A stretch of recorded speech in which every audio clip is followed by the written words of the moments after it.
নমস্কার বন্ধুরা, আমি প্রিয়াঙ্কা আর আবারও চলে এসেছি আরও একটা ওয়েট লস রেসিপি নিয়ে। আর সেটা হলো কার্ড রাইস। এই কার্ড রাইসটা সাউথ ইন্ডিয়ানে খুবই পপুলার একটা ডিশ। সাধারণত এটা ব্রেকফাস্টে খাওয়া হয়ে থাকে। তোমরা অনেকে অনেক রকমভাবে কার্ড রাইস খেয়েছো, কিন্তু অথেন্টিকভাবে কী করে এটাকে বানিয়ে নেওয়া যায় আজকে সেটাই তোমাদের সাথে শেয়ার করব। তাহলে চলো শুরু করা যাক।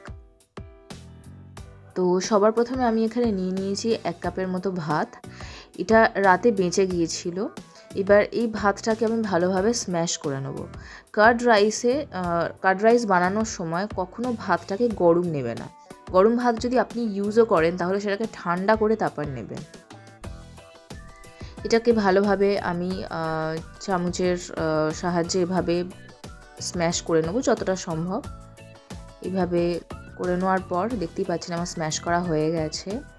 এবার এর মধ্যে দেব একটু দুধটাকে একটু লিকওয়ার্ম করে নেওয়া আছে, খুব বেশি গরম নেই আবার একদম ঠান্ডাও নেই, এরকম একটা তাপমাত্রাতে এটাকে এই ভাতটার সাথে আমি মিশিয়ে নেব।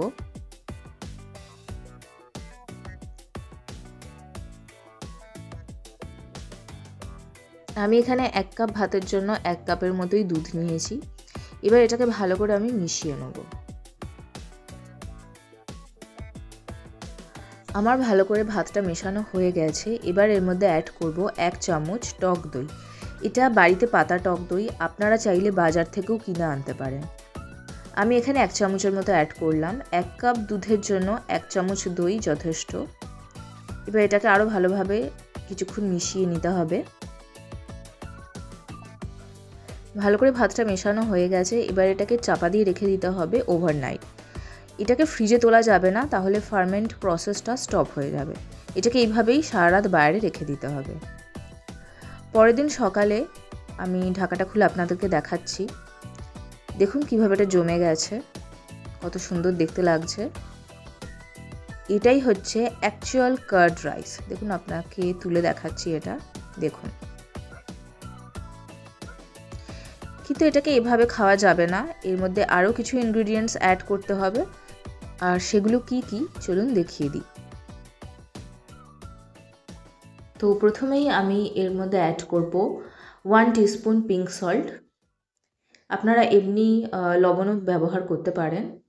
আবার ওটাকে ভালো করে মিশিয়ে নেব। এবার এর মধ্যে দেব কিছুটা কুচনো কাঁচা মরিচ আর কুচনো কাঁচা পেঁয়াজ। এইটা দিলে এটা সত্যি খেতে খুবই ভালো লাগে এটার সাথে।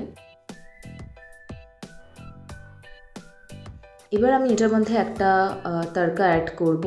এটা ছাড়াও আপনারা খেতে পারেন, কিন্তু এই তড়কাটা দিলে এই ডিশটা খুবই ফ্লেভারফুল হয়।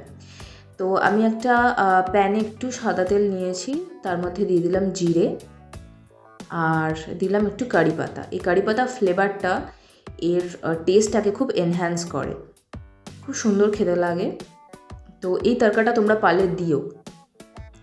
আর তোমরা তেলের পরিবর্তে ঘিও ইউজ করতে পারো, আর সামান্য একটু হিং দিতে পারো। আমি এখানে হিংটা দিলাম না। তো এবার আমি তড়কাটার মধ্যে অ্যাড করে দেবো। তো তৈরি হয়ে গেল আমাদের সাউথ ইন্ডিয়ান স্টাইলে কার্ড রাইস।